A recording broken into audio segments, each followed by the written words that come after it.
dans ces versets de Jean 13, le Seigneur ici donne un exemple très fort à ses serviteurs, à ses disciples, autant pour moi. Il donne un exemple très, très fort à ses disciples. Ici, c'était quelques heures avant que le Seigneur ne se fasse arrêter et il était à table avec ses disciples. Alors, il a décidé comme toujours, quand il est avec ses disciples, ce qu'il fait a pour but de les enseigner, ce qu'il fait a pour but de leur faire comprendre un certain nombre de choses, que ce soit à ses disciples, que ce soit à la foule qui l'entoure.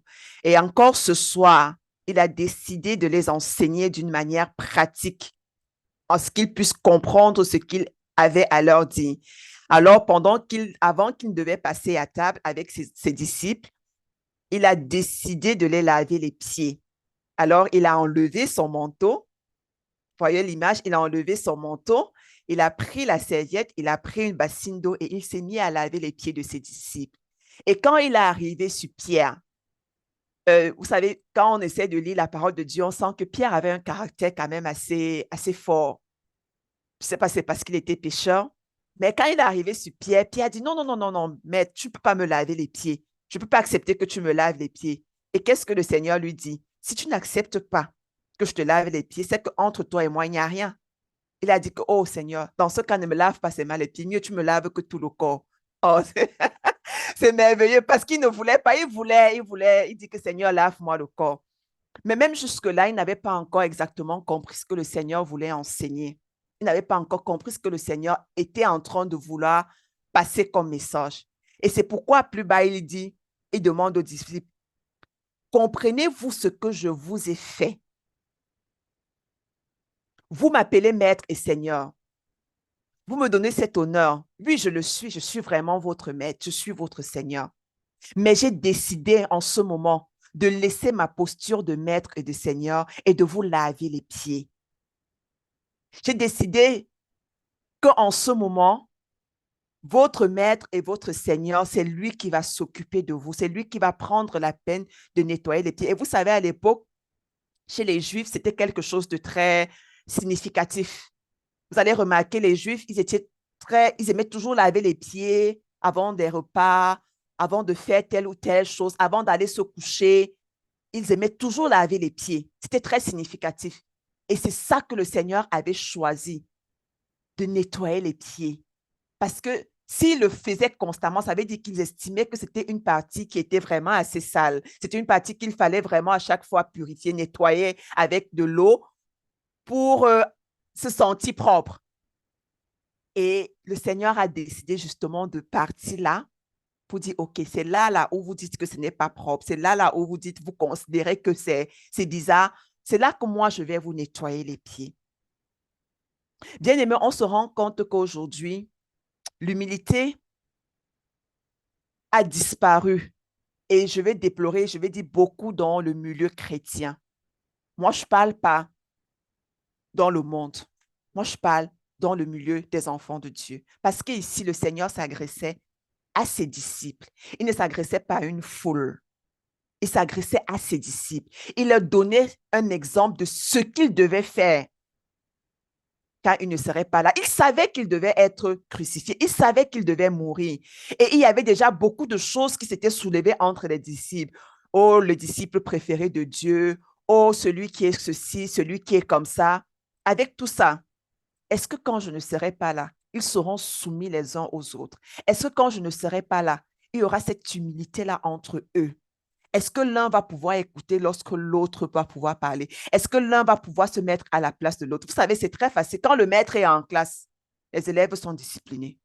Quand le maître est devant, il parle. Tout le monde est calme. Tout le monde écoute le maître. Mais dès qu'il tourne le dos, regardons dans nos salles de classe, nos enfants, tout le monde commence. Dès que le maître arrive, tout le monde est droit. Et c'est ce que le Seigneur craignait exactement, que ça pouvait arriver. Je suis là pour le moment avec eux. Chacun a les regards sur moi. Chacun me regarde faire. Chacun prend exemple sur moi. Quand demain, je ne serai pas là, comment ça va se passer entre vous? Comment ça sera entre vous? C'est pour ça qu'il leur dit, vous devez le faire réciproquement. Le maître, le serviteur n'est pas plus grand que son maître. Il le précise bien. Vous n'êtes pas plus grand que moi, mais j'ai accepté de me mettre à votre place. pour vous donner cet exemple. Et vous devez le faire même lorsque je ne serai pas là. Vous devez le faire même à mon absence. Le Seigneur Jésus dit, si moi, je vous ai lavé les pieds, moi qui suis maître et Seigneur, j'ai accepté de vous laver les pieds. Sachant que le serviteur n'est pas plus grand que son maître, alors vous devez faire de même. Vous devez faire comme votre maître. Le serviteur n'est pas plus grand que son maître, mais il travaille à devenir comme son maître. Le Seigneur donne cet grand exemple d'humilité que ses disciples devaient continuer à pratiquer, que ses disciples devaient continuer à faire dans leurs différents services qu'ils auraient à faire. Nous tous qui sommes connectés, nous avons soif de servir le Seigneur, que ce soit dans nos familles, que ce soit dans nos lieux d'entreprise, que ce soit dans nos maisons, dans nos foyers. Nous devons faire preuve d'une grande humilité. Aujourd'hui, l'humilité a fait place à la sournoisie. Les gens sont plus sournois dans le milieu chrétien que de revêtir l'humilité. Parce que d'être orgueilleux, parce qu'on sait que le Seigneur a horreur des orgueilleux, ils deviennent plutôt sournois. Je veux lire ce verset de 1 Pierre, 1 Pierre 5, 1 Pierre 5, 5 à 7, 1 Pierre chapitre 5, je le retrouve rapidement. 1 Pierre chapitre 5, versets 5 à 7, la parole nous dit, « De même, vous qui êtes jeunes, soumettez-vous aux anciens. Et vous, soumettant tous les uns aux autres, revêtez-vous d'humilité. Car Dieu s'oppose aux orgueilleux, mais il fait grâce aux humbles. » Dieu s'oppose aux orgueilleux. Il a en horreur les orgueilleux. Dans une autre version, on dit Dieu en horreur les orgueilleux, mais il fait grâce aux humbles. Bien-aimé, si tu te dis enfant de Dieu, si tu as décidé de servir le Seigneur, nous avons vu avec Papa Chibi les différentes manières de pouvoir servir le Seigneur, que ce soit dans l'évangélisation, que ce soit dans la générosité, que ce soit en tant que même balayeur, que ce soit en tant que modérateur, prédicateur, conducteur de louange. Tu dois te revêtir d'une bonne dose d'humilité. Tu dois accepter, tu dois pouvoir voir l'autre même au-delà de toi. Mais aujourd'hui, ce n'est pas ce que nous vivons dans nos églises. Nous sommes beaucoup dans la critique. Nous sommes beaucoup dans chercher ce que l'autre n'a pas fait de bien pour s'attarder dessus. Nous ne sommes pas là pour... Parfois, c'est comme si on cherchait les pièges. Et lorsqu'on te demande, tu fais la sournoiserie. Ah, c'était bien, non? Il a aussi bien fait. Tu ne peux pas être libre dans ton expression. Tu ne peux pas être humble. Tu ne sais pas apprécier ce que ton frère a fait. Parce que tu penses toujours que tu peux faire mieux que lui. Parce que tu penses toujours que tu es mieux que lui. Bien-aimé, qu'est-ce que nous avons reçu? Qu'est-ce que nous avons que nous n'avons pas reçu de Dieu? Qu'est-ce que tu as que tu n'as pas reçu de Dieu? Tout est grâce. L'humilité, c'est de reconnaître les dons et les capacités que Dieu t'a données. Ce n'est pas de toi, ce n'est pas de tes propres moyens que tu es capable aujourd'hui de tenir l'adoration. Ce n'est pas de tes propres moyens que tu es capable aujourd'hui de faire l'intercession. Ce n'est pas de tes propres moyens que tu es capable aujourd'hui de te lever chaque matin et d'aller même au travail. C'est une grâce qui te vient de Dieu. Tu n'as rien fait pour mériter cela, bien-aimé. Alors sois humble. Soyons humbles. Il y a un homme dans la parole, dans la Bible aussi, qui était très humble, Moïse. Pour ceux qui ont lu l'histoire de Moïse, vous allez vous rendre compte que c'était un homme qui était rempli d'humilité. Il était rempli d'humilité. Parce que pour lui, il disait toujours, Seigneur, pourquoi moi? Il ne disait pas que, ah, vous voyez, non, même Dieu même a vu qu'il pouvait faire l'histoire là, c'est pour ça qu'il m'a donné ça. Non, ce n'est pas pour ça, bien-aimé. Il n'a pas dit que, est-ce que parmi vous, il y avait beaucoup d'enfants d'Israël? Dieu les a tous laissés. Il est venu me chercher. Parce que lui-même, il a vu. Il a vu que le don qui est en moi là, Alors que c'est lui qui te donne, bien-aimé. C'est lui qui te donne cela. C'est lui qui te revêtit de tout cela. Mais aujourd'hui, ce n'est pas ce qu'on voit. On ne sait plus, je ne sais pas comment je vais dire, se mettre au niveau de l'autre. On n'accepte pas que l'autre sache faire quelque chose mieux que nous et apprécier. La parole de Dieu nous dit, il a donné les uns comme apôtres, les autres comme évangélistes. Pourquoi il cite ça?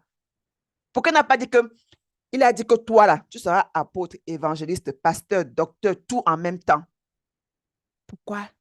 Il y en a qui seront ceci, il y en a qui seront cela, il y en a qui seront. Pourquoi tout ça? Pour l'édification du Christ. Bien-aimé, ce que tu as reçu, c'est pour le service du Seigneur. Sois humble. Sois humble. Tu ne le mérites pas. Tu ne le mérites pas. Si tu veux aller rapide, si tu veux exceller dans le service, si tu veux exceller aux côtés du Seigneur, parce que nous sommes tous là pour travailler pour la seule et unique gloire de son nom. Ce n'est pas pour toi que tu le fais. Et beaucoup ont ça dans leur esprit. Vous voyez aujourd'hui des pasteurs, des fidèles qui vénèrent plutôt le pasteur au lieu de vénérer le Seigneur. Parce qu'il a cette image d'humilité-là. Je ne sais pas comment je vais expliquer ça. Il n'a pas enseigné la parole comme cela se doit. Il n'a pas été humble. Il dit non, c'est moi, c'est de mes propres forces. Il bourre le cerveau des gens avec ça. C'est de mes propres capacités. Ou non, si tu, comme Papa Chibia a l'habitude de le dire, comme il avait souvent dans les exemples, si dans le sommeil, tu as un cauchemar, tu te lèves, appelle mon nom. Oh, tu n'appelles plus le nom de Dieu, tu appelles le nom du pasteur en question. Ça, c'est un mensonge terrible. Ce sont des gens qui ne sont pas revêtus d'humilité. Et le Seigneur a en horreur les orgueilleux. Le contraire de l'humilité, de quelqu'un qui n'est pas humble, c'est un orgueilleux. Si tu n'es pas humble, c'est que tu es orgueilleux, bien-aimé. C'est que tu es orgueilleux. Revêtons-nous d'humilité dans le service. Acceptons la place que Dieu nous a donnée. Si tu es balayeur, bon, fais-le. Tu peux être, comment on appelle ça? Celui-là qui est à la porte chaque matin. Ton service, c'est de recevoir les gens le matin. Juste ton bonjour. Ce n'est pas pour rien que Dieu t'a placé là-bas.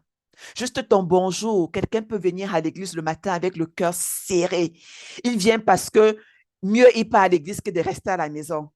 Et juste la manière dont tu l'accueilles, juste la manière dont tu te comportes avec lui, tu lui fais comprendre quand tu le reçois à la porte le matin que c'est une personne qui est aimée, qui a une place importante. Ça change sa journée, bien-aimé. Et le Seigneur t'a mis là-bas parce qu'il sait que tu es une personne qui est capable de le faire. Parce qu'il sait que tu es une personne qui a peut-être la parole facile, qui sait parler aux autres. Le Seigneur reconnaît en chacun de nous ce qui est important et nécessaire pour son service. Ce qui est important et nécessaire pour gagner les âmes. Ce qui est important et nécessaire pour continuer à propager l'évangile. Mais si nous sommes trop fiers, si nous savons, si parce que nous nous sommes connectés un jour et que Papa Chibia a prié, le parler en langue est sorti de nos bouches et que nous croyons que nous sommes arrivés, c'est grave. Si pour une fois le Saint-Esprit t'a saisi et tu as donné une parole de connaissance à un frère, maintenant quand Papa Chibi t'appelle pour une prière, tu ne veux même plus entendre. C'est que tu n'as rien compris, bien-aimé. Et ça, c'est mon deuxième point. Nous remarquons généralement que comment je veux dire, les pères spirituels, parfois nous ne sommes pas humbles envers nos pères spirituels. J'aime cet exemple dans la Bible de l'apôtre Paul et de Timothée. J'aime beaucoup cet exemple. Laissez-moi retrouver le texte. Je crois que c'est dans Philippiens. Philippiens 2.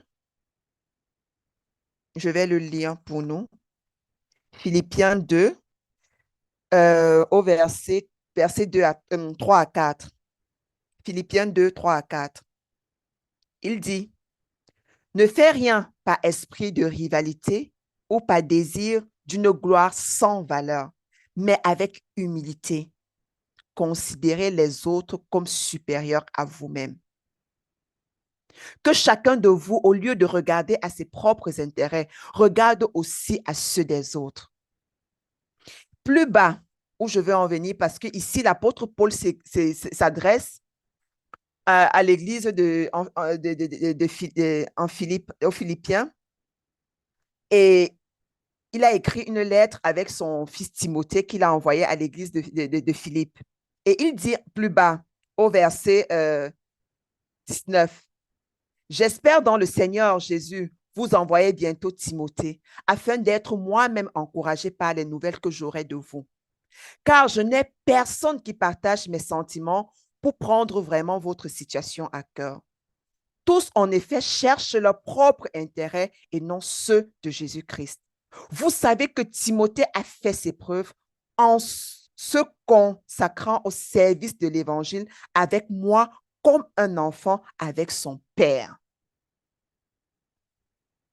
Timothée a fait ses preuves en se mettant au service de Christ. Il a fait ses preuves comme un enfant avec son père. Il a été formé par Paul et il n'a pas désobéi. Nous voyons aujourd'hui, lorsque la parole est relâchée, la prophétie est relâchée, que le Seigneur t'appelle à un ministère X ou Y. Demain, là, ton Père spirituel, celui qui t'a bâti, celui qui a fait de toi, je veux dire, par l'aide de Dieu, bien évidemment, n'est plus capable de te dire quelque chose. C'est là que tu vas voir tous les défauts de ton Père spirituel que tu n'avais jamais vus avant. Il parle trop, il est trop autoritaire, oh, il ne dit pas ceci, oh, il fait cela, oh, il est ceci. Il n'y a plus d'humilité, ça a foutu le camp. Tu deviens orgueilleux et je me demande, tu espères vraiment évoluer dans ce ministère? Parce que c'est celui que tu vois, qui est ton père spirituel, tu n'arrives pas à être humble. C'est celui que tu ne vois pas, que tu seras humble vis-à-vis de lui. C'est Dieu là qui te demande de servir, que tu vas honorer. Je ne pense pas, bien-aimé. L'apôtre Paul nous demande de ne pas agir par esprit de vaine gloire. Aujourd'hui, il y a dans les églises, beaucoup de bling, bling, bling, bling. Je veux conduire ceci, je veux faire cela. On n'est plus animé par l'Esprit de Dieu. Je prie que cela ne soit pas notre partage dans le nom de Jésus. Et je bénis le Seigneur parce que je ne le vois pas dans le CBS. Je prie que nous soyons revêtus d'humilité. Si nous voulons, si tu es connecté ce matin et tu veux servir le Seigneur et tu veux exceller dans le service, tu dois te revêtir d'une bonne dose d'humilité. Ah oui, je dis une bonne dose d'humilité. Et dans tous les domaines. Nous sommes la prolongation de la main de Dieu. Nous sommes l'exemple. Lorsque le monde nous regarde, nous devons être à l'image de Dieu. J'ai compris que les enfants de Dieu sont beaucoup combattus. On va me demander si c'est maintenant que j'ai compris ça. Je l'ai compris depuis. Les enfants de Dieu sont beaucoup combattus. L'évangile est beaucoup combattu, bien-aimé. J'avais une discussion avec quelqu'un il y a de cela quelques semaines et la personne me dit, ah, tu es tout le temps en train de prier. À midi, tu pries. Le soir, tu pries. Le matin, tu pries. Tu es toujours en train de prier. Comme si non, ça ce n'est plus normal. Ça, c'est devenu le fanatisme. Hein? Et dans la discussion comme ça, il me dit, moi, je vais devenir musulman parce que vraiment, je lui dis, ah bon? Et les musulmans, eux, ils ne prient pas beaucoup. Il dit qu'eux, au moins, ils sont sérieux. Je dis que, mais quand nous, on prie, les enfants de Dieu chrétiens, vous dites qu'on prie, non, on prie trop. Les musulmans eux-mêmes, ils prient à combien de fois par jour? Ça ne vous dérange pas en ce moment-là. Mais nous, ça vous dérange. Pourquoi vous comprenez la puissance du Seigneur, bien-aimé? J'encourage quelqu'un ce matin. Ne détourne pas tes regards. C'est le Seigneur avec tout ton cœur. Et si tu as besoin d'humilité, demande-le à ton Dieu. On a souvent pensé que pour avoir la gloire, avoir le pouvoir, on a besoin d'écraser les autres. On a besoin de dominer sur les autres. Quand nous regardons un peu dans le monde, c'est comme ça que ça fonctionne. Les gens qui sont en haut, là, les grands, là, Ils ont toujours besoin d'appuyer le bas peuple, de dominer sur les autres, d'écraser les autres. Tu ne peux pas parler parce qu'il est là. Tu ne peux pas t'exprimer parce qu'il est là. Dès qu'il passe, tu dois te courber jusqu'à te verser au sol. C'est ce que le monde nous enseigne. Mais qu'est-ce que le proverbe 22, le proverbe 22 au verset 4, qu'est-ce qu'il nous dit? Le proverbe 22 au verset 4 nous dit le fruit de l'humilité, c'est-à-dire la récompense de l'humilité, de la crainte de l'Éternel, c'est la richesse, la gloire et la vie. Contrairement à ce que le monde nous enseigne. Tu n'as pas besoin de dominer. Tu n'as pas besoin d'écraser. Tu n'as pas besoin de faire croire à l'autre qui ne vaut rien pour pouvoir avoir la richesse, pour pouvoir avoir la gloire, pour pouvoir avoir la vie. En plus, ce sont les richesses de ce monde bien-aimé. Parce que celles que le Seigneur nous promet, ce n'est pas les richesses de ce monde. Ce n'est pas la vie telle que nous pensons. Ce n'est pas la gloire telle que nous pensons. C'est bien plus que cela. Pour avoir ces choses, au lieu de dominer, c'est de plutôt revêtir l'humilité. Le fruit de l'humilité, lorsque tu pratiques l'humilité, tu es quelqu'un de riche, de glorieux et tu es rempli de vie. Je nous encourage tous à nous revêtir d'humilité. Que le Seigneur te donne de regarder à ta vie. Si tu es quelqu'un qui ne supporte pas, parce qu'il y a des gens comme ça, tu ne sais pas pourquoi, ils ne supportent pas voir son frère faire quelque chose mieux que lui. Il y a quelqu'un qui ne supporte, il y a d'autres personnes qui il veut être partout au même moment. En même temps, tu veux être à la cuisine, en même temps, tu veux être au salon, en même temps, tu n'es pas Dieu. Ce n'est pas possible. C'est toi qui veux faire la louange, c'est toi qui veux faire l'adoration, c'est toi qui veux faire ceci, c'est toi qui veux, parce que tu veux là, tu cherches la gloire de ce monde. Tu voudrais que lorsque tu te places, on dit, oh, elle fait bien, hein? Ça se passe bien, hein? Quand elle fait, c'est bien. Lorsqu'elle fait, c'est ceci. Tu voudrais qu'on te dise, on dit ça dans tous ces domaines-là. Tu ne laisses pas la place aux autres. Tu ne laisses pas les autres pouvoir exprimer le talent et les dons que le Seigneur a déposés en eux. Tu es quelqu'un d'orgueilleux.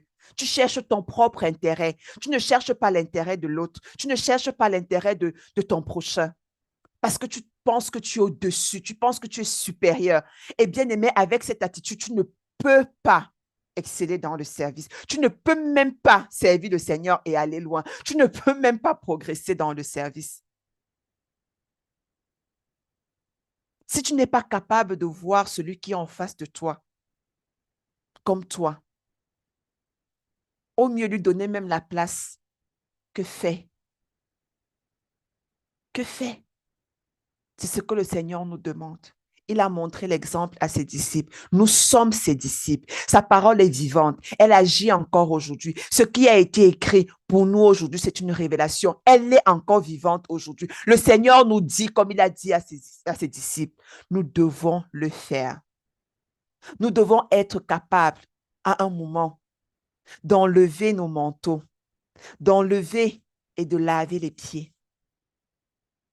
Nous devons être capables d'enlever cet orgueil qui est en nous. Nous savons que l'homme est orgueilleux. On aime souvent dire que mais les hommes avec petit H, ils ont encore un orgueil là. Mais tout homme est orgueilleux.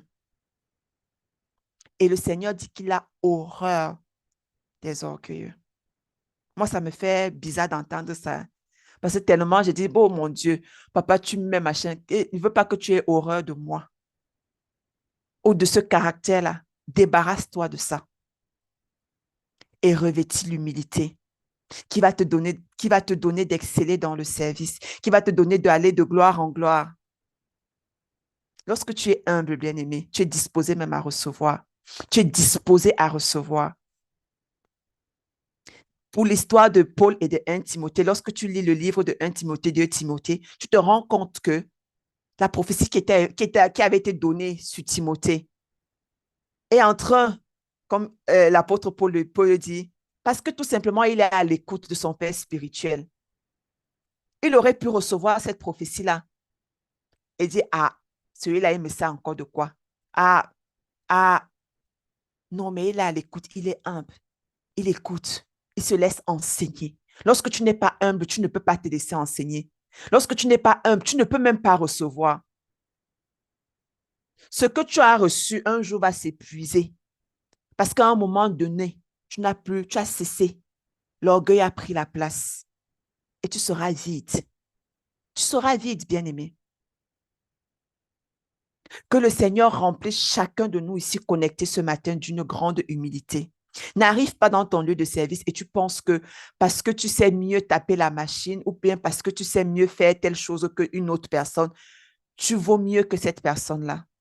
Reste humble même dans ton lieu de service. Reste humble même dans ta famille. Ce n'est pas parce que le Seigneur a pourvu pour toi. Ce n'est pas parce que toi, tu as la possibilité de manger, de boire. Ce n'est pas parce que tu as la possibilité de te soigner, de te vêtir que ça sous-entend que tu es mieux que celle qui est dans ta famille et qui n'a pas cela. Lorsque tu es quelqu'un de humble, la générosité que Papa Chibi nous a fait part il y a de cela plusieurs semaines, ça va de soi. Si on peut étudier le caractère de Tabitha, de Corneille, nous allons nous rendre compte de ce centenier. Il fallait que ce soit quelqu'un de humble pour demander ce qu'il a demandé pour son serviteur. Vous allez vous rendre compte que dans le caractère de ces personnes-là, c'était des gens remplis d'humilité. Parce qu'ils avaient cette capacité de voir les autres comme eux et peut-être même au-delà d'eux. L'humilité nous remplit d'une richesse, comme le Seigneur l'a dit, nous remplit de gloire, nous remplit de vie. Tu ne peux pas prétendre servir Dieu si tu n'es pas quelqu'un qui est humble. Et ne sois pas juste humble dans la maison du Seigneur. C'est que, je ne sais pas si c'est de l'humilité, mais je vais dire c'est de la sournoisie. Parce que si tu viens dans la maison du Seigneur, tu fais semblant et dehors, tu fais autre chose. Moi, je dis tu es quelqu'un de sournois et tu n'es pas quelqu'un d'humble. Et tu ne peux pas te cacher devant Dieu.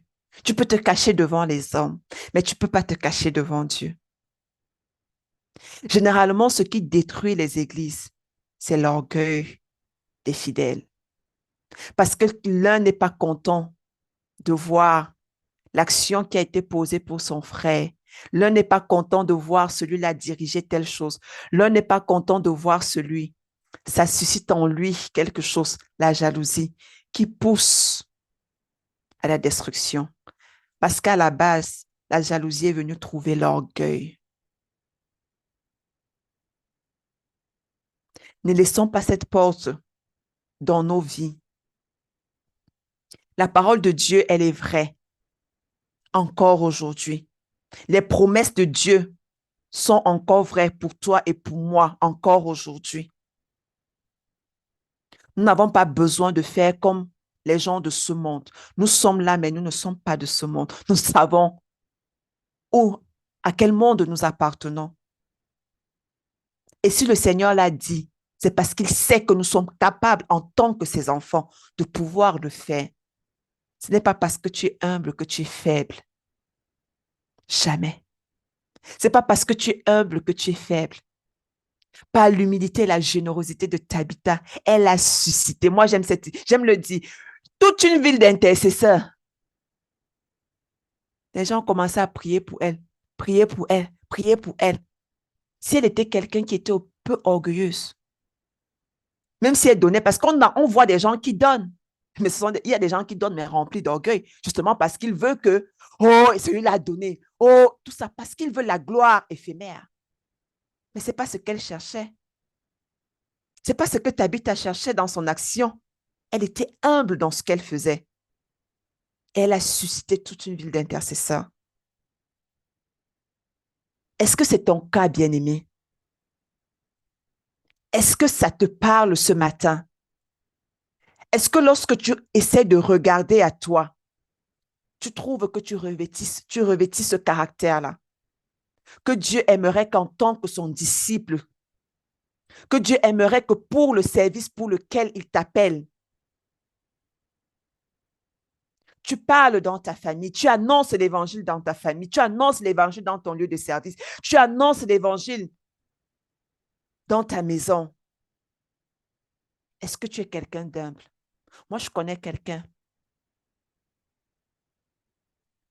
qui m'a marqué par son humilité. Et je bénis le Seigneur pour sa vie. C'est une personne, parfois, quand il est en train de faire, justement, tu vas dire, ah, il est aussi trop faible, comment il accepte aussi. On lui fait, non, il a compris ce que le Seigneur attendait de lui. Et quand je l'ai vu agir, j'ai compris que cela est possible.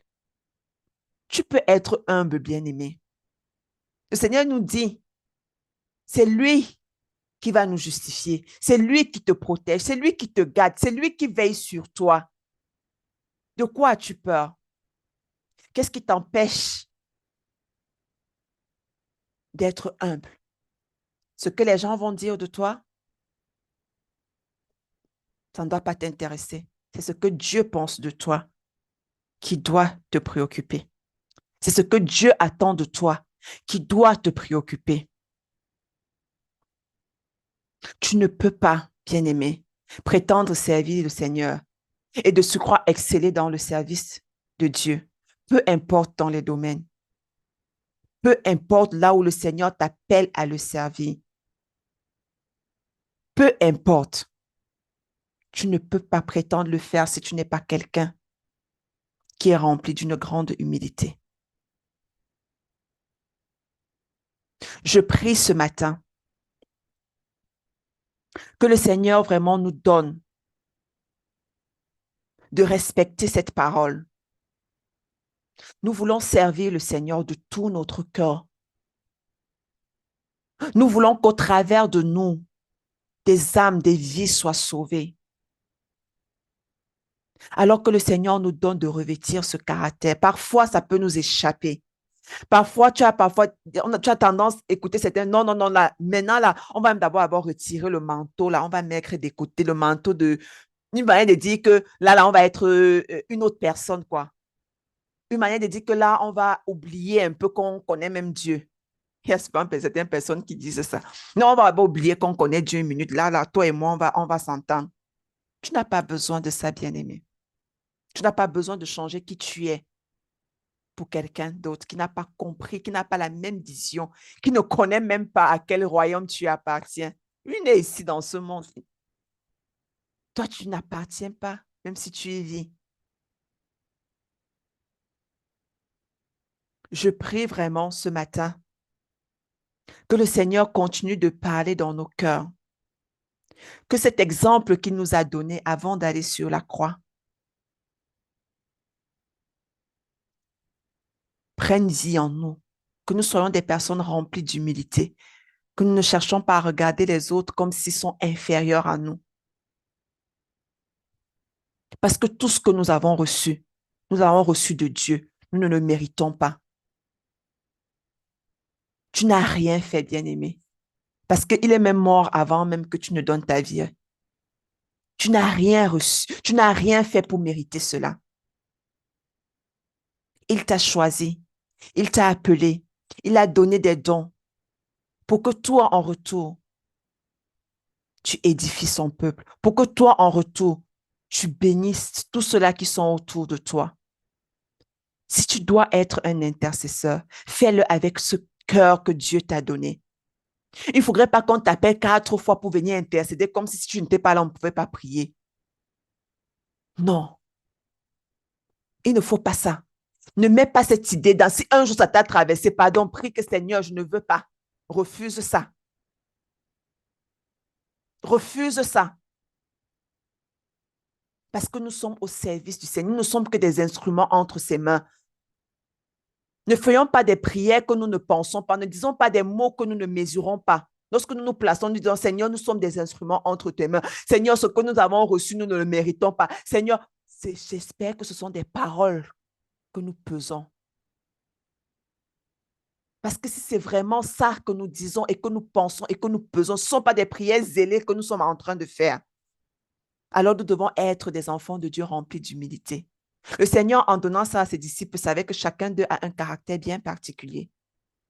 Pour avoir marché avec eux, il savait que chacun avait un caractère bien particulier. Et quand il ne sera pas là, ça devait continuer comment? Chacun de nous, nous avons un caractère bien particulier. Chacun de nous, il y a certaines choses que nous ne supportons pas. Il y a certaines choses qui suscitent en nous d'autres choses. Mais le Seigneur nous a donné cette recommandation parce qu'il sait que cela est possible. Il veut que nous fassions son service dans ce sens. Il voudrait que nous le servions avec une bonne dose d'humilité. Lorsque nous sommes humbles, nous sommes remplis de compassion. Et lorsque nous sommes remplis de compassion, nous produisons des miracles. Nous l'avons vu avec le Seigneur. Pas de pitié, de compassion. La compassion produit toujours un miracle. Lorsque tu es quelqu'un d'humble, comme l'a été Corneille, comme l'a été Tabitha, elle a produit des miracles parce que par sa générosité, par sa compassion, elle a sauvé des vies. Par son humilité, par sa compassion, oh, toute une famille a été sauvée. Lorsque le Seigneur a parlé à Corneille, il était question qu'il fasse venir. Il a appelé sa famille. Tout. Venez. Quelqu'un d'autre, Dieu va parler comme ça. C'est là qu'il va encore aller fermer la porte de sa chambre. Surtout nous, les Camerounais, là, on se comprend. Quand tu as une information de travail, une information qui peut aider ton frère, il faut d'abord que tu en profites au maximum. C'est quand tu sens que la source est en train de tarir.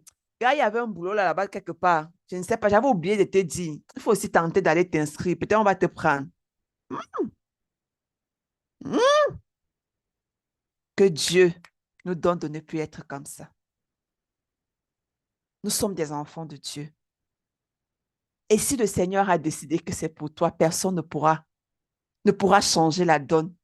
Si le Seigneur a dit que c'est pour toi, si le Seigneur a voulu que tu aies juste l'information pour aider un frère, c'est que tu auras juste l'information pour aider le frère.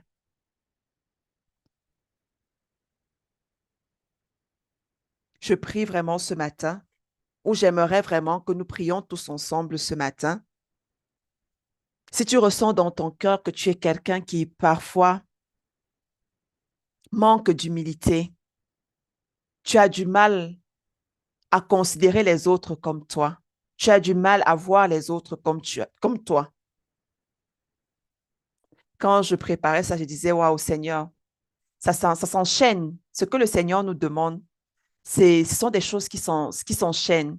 Et lorsque nous tournons, nous faisons le tour, nous revenons à un seul truc, l'amour de Dieu. Nous revenons à l'amour de Dieu. Tu ne peux pas prétendre aimer Dieu et tu n'es pas rempli d'humilité. Tu ne peux pas prétendre aimer Dieu et tu ne manifestes pas la générosité. Tu ne peux pas prétendre aimer Dieu et tu n'es pas quelqu'un qui est rempli de compassion. Tout ça revient à l'amour de Dieu. Est-ce que tu aimes le Seigneur, bien-aimé? Est-ce que son amour est grand dans ton cœur? Est-ce que tu es quelqu'un qui est rempli d'humilité?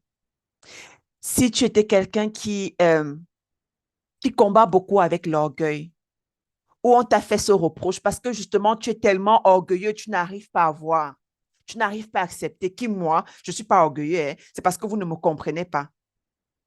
Non, bien-aimé, si une, deux personnes t'ont dit, prie ce matin, demande au Seigneur de te donner la possibilité de revêtir l'humilité.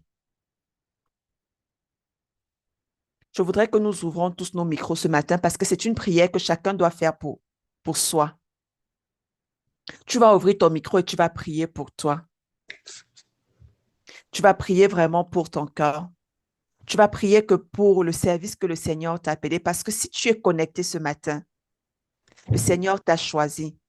Il veut que tu sois une voix portante. Il veut que tu continues l'évangélisation. Il t'a Alléluia. localisé. Il t'a saisi. Et ça ne doit pas s'arrêter à toi, ça doit continuer. Et c'est déjà un service bien-aimé. Et c'est C'est déjà ça. une mission que tu es en train de faire. Tu es déjà un disciple de Christ. Alors prie que le Seigneur te remplisse d'humilité. Prie que dans sa marche avec lui, que tu sois quelqu'un d'humble, que tu apprennes à voir ton frère comme toi-même, que tu apprennes à voir ton prochain comme toi-même.